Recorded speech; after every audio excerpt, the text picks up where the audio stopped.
حافظ صاحب بہت شکریہ آپ کے وقت کا۔ آرمی چیف نے اہم باتیں کی ہیں آج۔ ان کا کہنا ہے کہ جو پاکستان کے ڈیفالٹ کا بیانیہ بنایا جا رہا تھا، جو پروپیگنڈا کیا جا رہا تھا، وہ آج کہاں ہے، اور پاکستان کا کے اچھے مستقبل کا ضامن ہے کہ پاکستان کی عوام اور فوج کے درمیان تعلق بہترین ہو۔ آپ کا تجزیہ اس پر کیا ہے؟ بسم اللہ الرحمن الرحیم۔ دنیا کے کسی بھی ملک کے لیے جو سب سے امپورٹنٹ چیز ہوتی ہے وہ اس کے نیشنل سیکیورٹی ایشوز ہوتے ہیں، ان لوگوں کی سوشل ویل بینگ ہوتی ہے، اس ملک کے اندر رول آف لا ہوتا ہے،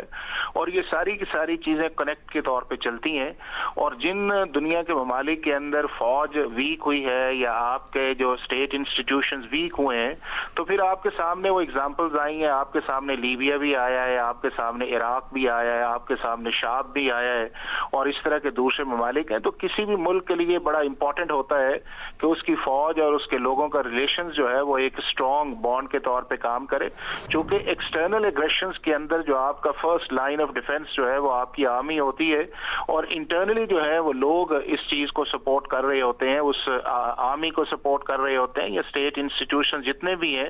ان کے لیے جس طرح کا ایک نیریٹو پاکستان کے اندر کریٹ کیا جاتا ہے وہ دنیا کے کسی ملک کے اندر نہیں ہے۔ چاہے آپ ایڈوانس کنٹریز کے اندر چلے جائیں، چاہے آپ ڈیولپنگ کنٹریز کے اندر چلے جائیں، چاہے آپ نیبرنگ کنٹری کے اندر چلے جائیں، کہ جو ایک ہم نے محاذ آرائی کا ایک سلسلہ بنایا ہوا ہے، یا ایک کرٹیسزم جو ہے ہم اپنے انسٹیٹیوشنز پہ کرتے ہیں یا اپنی پرسنالٹیز کے اوپر کرتے ہیں، اور اس کی سب سے بڑی وجہ یہ ہے کہ ہمارے ملک کے اندر جو ایک نیا فینومینا سوشل میڈیا کا آیا ہے، اس کو دنیا کے جس طرح دوسرے ممالک نے کنٹرول کیا، پاکستان نے اس طرح کنٹرول نہیں کیا۔ امریکہ نے اس کو کنٹرول کر لیا ہے، برطانیہ نے اس کو کنٹرول کر لیا، چونکہ آرٹیکل 17 کے نیچے آپ کا فریڈم آف ایکسپریشن یا فریڈم آف اسپیچ جو ہے وہ اویلیبل ہے، لیکن اس کے ساتھ ساتھ کانسٹیٹیوشن آپ سے یہ بھی کہتا ہے، انڈر دی آبلیگیشن ہے آپ کہ آپ ریاستی اداروں کے متعلق یا پاکستان کی سوورینٹی کے متعلق یا پاکستان کے جو اسلامی ہمسایہ ممالک ہیں ان کے متعلق کوئی ایسی چیز نہیں کریں گے کہ جس کے اندر جو ہے آپ کی inside the country outside the country Pakistan کے ریلیشنز جو ہیں وہ خراب ہوں، یا پاکستان کے اندر جو آپ کی انٹرفیتھ ہارمنی ہے اس کے اوپر ایک ایفیکٹ آئے۔ تو میں یہ سمجھتا ہوں کہ جن چیزوں کی طرف اشارہ کیا ہے کہ وہ ساری کی ساری جو ہیں وہ ویلڈ ہے۔ اس کے سامنے آپ کے سامنے غزہ کی بھی مثال ہے، آپ کے سامنے کشمیر کی بھی مثال ہے۔ ابھی آپ دیکھ لیں کہ پیلسٹائن کے اندر کس طرح جو ہے وہ اسرائیل جو ہے وہ ایک بمبارڈمنٹ کر رہا ہے۔ تو دنیا کے اندر جو ایک سب سے امپورٹنٹ چیز ہوتی ہے وہ ہے آپ کا ڈیفنس ہی، اور اس ڈیفنس کے اندر پاکستان کی فوج جو ہے دنیا کی بہترین فوج ہے، 6 نمبر کی فوج ہے۔ اس چیز کے اندر ہاں ہمارے ایشوز ہیں، لیکن ان ایشوز کو اس لیول پہ لے کے جا کے کنٹری کو ڈسکریڈٹ کرنا یا انسٹیٹیوشن کو ڈسکریڈٹ کرنا یا پارلیمنٹ کو ڈسکریڈٹ کرنا یا جوڈیشری کو ڈسکریڈٹ کرنا، میرا خیال ہے وہ ایک ڈس اپوائنٹمنٹ ہے جس سے پاکستان کے لوگوں کو یا پاکستان کے اندر جو ایک لا کا میکانزم ہے اس کے اوپر اب کام کرنا چاہیے۔ اور یہ کوئی ایسی نیز نئی فینومینا نہیں ہے کہ ہم کو نئی چیز کرنے جا رہے ہیں، دنیا کے سارے ممالک نے اس کو کنٹرول بھی کیا ہے اور اس کے اوپر ایک ایکشن بھی لیا ہے، اور وہ ایکشن یہ ہے کہ ایک طرف آپ کی سول لبرٹیز ہیں اور دوسری طرف آپ کے جو نیشنل سیکیورٹی کے ایشوز ہیں یا اسٹیٹ انٹرسٹ ہیں یا انسٹیٹیوشنز کی ایک رسپیکٹ ہے۔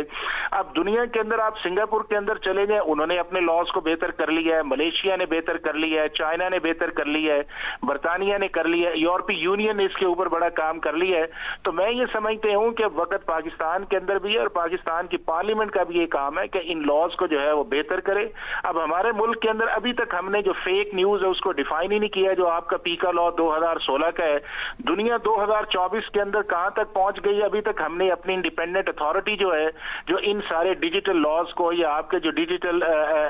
چیزیں تھی ان کو اس نے کنٹرول ہی نہیں کیا۔ تو یہ چیزیں ایسی ہیں کہ جس کی وجہ سے ہمارے ملک کے اندر ایک انریسٹ ہے یا ہمارے ملک کے اندر ایک ڈس اپوائنٹمنٹ ہے، اور وہ کسی بھی ملک کی ترقی کے لیے، کسی بھی ملک کی پراسپیرٹی کے لیے اور کسی بھی ملک کے آگے لے کے جانے کے لیے جو سب سے بڑی چیز ہے وہ ہے ہوپ۔ اور اگر آپ ہوپ کی جگہ ہر وقت جو ہے وہ ڈسکریڈٹ یا آپ نیگیٹو یا آپ اس کے بعد جو ہے کہ آپ یہی کہتے رہیں کہ پاکستان کے اندر ایک ڈس اپوائنٹمنٹ ہے، تو نہ اس سے آپ کی اکانومی آئے گی، نہ اس کے آگے جو ہے آپ کا جو ہے جو لوگ ہیں ان کے اندر ایک جذبہ آئے گا۔ تو میرا خیال ہے کہ یہ ہماری ساری سوسائٹی کی اب یہ ذمہ داری ہے کہ ان چیزوں کو ایڈریس کریں، اور اس کا ایڈریس کرنے کا سب سے بہترین حل یہ ہے کہ جتنے بھی پیرامیٹرز ہیں ان پیرامیٹرز کے اوپر کام کیا جائے اور کانسٹیٹیوشن کے نیچے رہتے ہوئے سارے جو لوگ ہیں اپنی اپنی فیلڈ کے اندر کام کریں اور اس ملک کو آگے لے کے جائیں۔ حافظ احسان احمد ایڈوکیٹ، بہت شکریہ جیو نیوز سے بات کرنے کے لیے۔ Army chief general Asim Munir کے آج کے اس خطاب پر اپنا اظہار خیال کر رہے تھے۔